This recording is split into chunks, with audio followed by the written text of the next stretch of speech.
കനിയെ നിന്നെ കണ്ടപ്പോൾ തൊട്ടെന്റെ ഉള്ളിൽ കാറ്റാണോ കൊടുങ്കാറ്റാണോ വന്ന് വീശിയത്. മംഗളം കഴിക്കാം നിന്നെ മണവാട്ടിയാക്കാമെന്നെ കൽവിലെ ഉറിയാമോ പോരുന്നു നീയെ.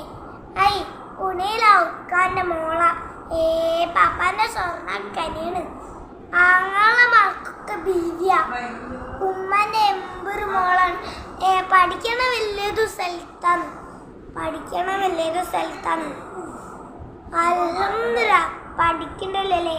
ഹൈറ് അടുക്കണ മോളെ നിന്നെ എടുക്ക കഥയിൽ റാണിയാക്കാം അതോളം ചേർത്ത് തീർത്താലും മുമ്പിൽ കൽക്കട്ട കനിയേക്കാരൻ്റെ കഷ്ണയും ഉമ്മാൻ്റെ പരിമൂലം പോർന്നു നാട്ടുമോനാൻ അടിയിലേടി.